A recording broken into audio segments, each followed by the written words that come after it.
Assalamualaikum warahmatullahi wabarakatuh. Perkenalkan kami dari kelompok 6. Di sini kami akan menjelaskan dari penyakit akibat kerja dengan saya sendiri, Zafal Rahmadani. Saya Nafa Nafisa Yusuf. Saya Fiona Putriandina. Saya Fadira Syafrima dan teman kami Nazwa Zulaika yang berhalangan hadir.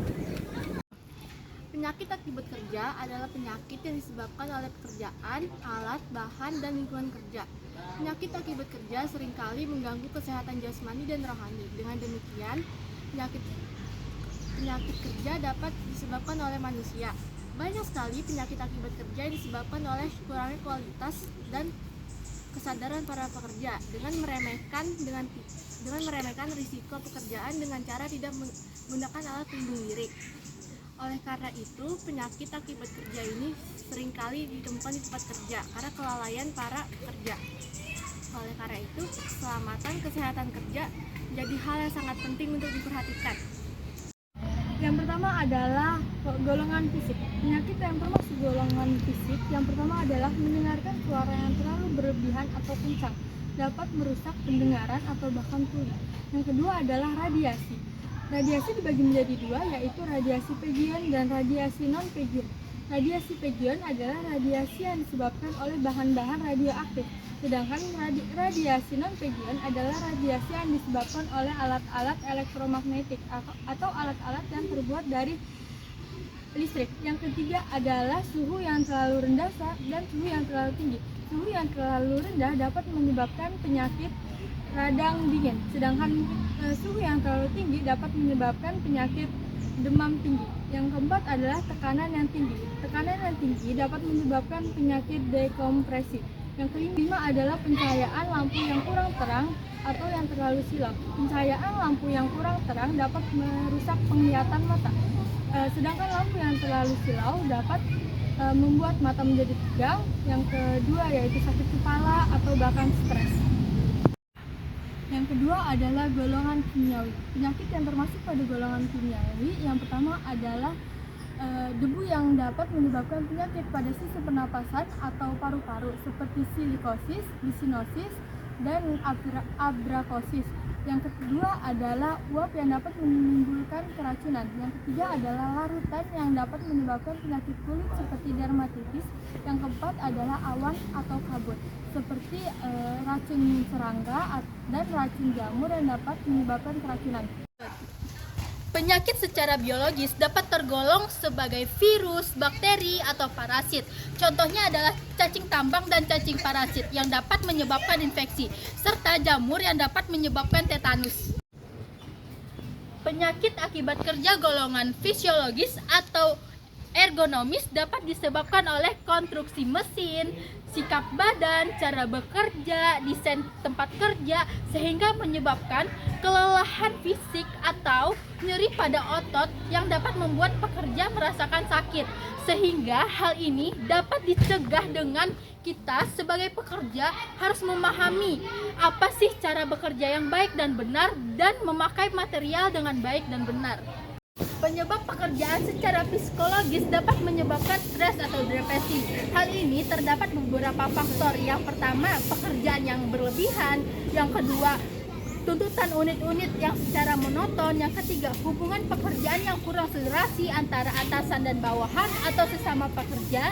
Yang keempat adalah tuntutan untuk menjadi suatu figuran atau panutan, baik secara formal maupun informal, sehingga terjadinya tekanan mental. Tentang apa-apa saja yaitu penyakit akibat kerja. Oke, yang saya tahu penyakit akibat kerja yang pertama adalah penyakit silikosis. Apa sih itu penyakit silikosis? Penyakit silikosis adalah penyakit yang disebabkan oleh debu-debu dari silika bebas yang terhirup masuk lalu mengendap di dalam paru-paru.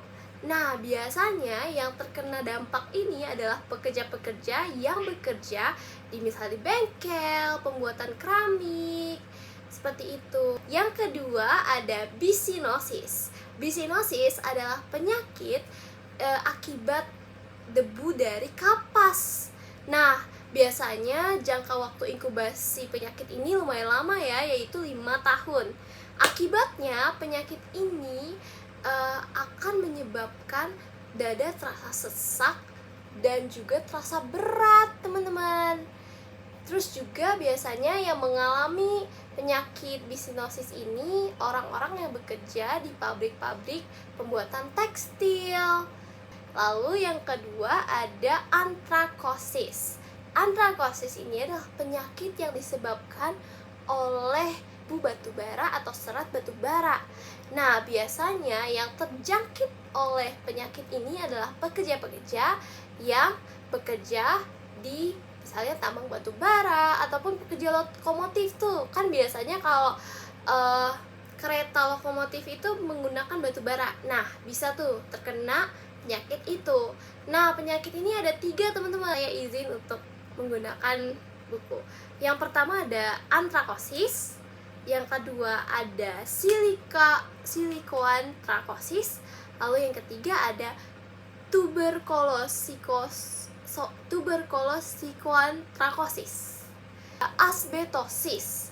Asbetosis ini adalah penyakit yang disebabkan oleh debu-debu dari asbes. Nah, biasanya asbes itu berkaitan kan ya dengan pembuatan misalnya ini tuh biasanya yang terjangkit tuh dari orang-orang yang bekerja di pabrik besi gitu. Mungkin kuli bangunan juga bisa terkena itu. Dan juga biasanya ujung-ujung jari yang terjangkit penyakit ini akan tampak melebar dan tampak besar gitu. Nah, ternyata masih ada yang kurang nih, yaitu noise-induced hearing loss. Penyakit ini disebabkan oleh paparan bising yang terlalu sering dan terlalu lama. Ini biasanya dialami oleh pekerja-pekerja yang bekerja menggunakan hearing device setiap harinya. Penyakit ini itu akan sulit disembuhkan karena sel-sel yang sudah rusak di dalam telinga itu tidak bisa beregenerasi kembali. Kayak gitu. Lalu ada juga penyakit kulit, tapi penyakit kulit ini biasanya tidak terlalu di-concern ya, tidak terlalu diperhatikan. Namun biasanya yang paling banyak ini adalah penyakit kulit, yaitu dermatitis kontak. 90% dari pekerja itu kebanyakan kalau mengalami penyakit kulit pasti mengalami dermatitis kontak. Jadi itu dia penyakit-penyakit akibat kerja. Oke, selanjutnya di sini ada pencegahan penyakit akibat kerja. Yang pertama, kita bisa menggunakan APD atau alat pelindung diri saat sedang bekerja. Yang kedua, kita bisa menggunakan kacamata pelindung agar tidak terkena radiasi ketika menggunakan komputer. Yang ketiga, kita bisa menggunakan masker agar tidak terkena debu dan terinfeksi. Yang keempat, kita bisa mensterilkan alat-alat dan juga tempat dalam bekerja agar bersih dan bisa digunakan di hari kemudiannya. Dan yang kelima atau yang terakhir, kita bisa melakukan pengecekan kepada karyawan minimal 1 bulan sekali.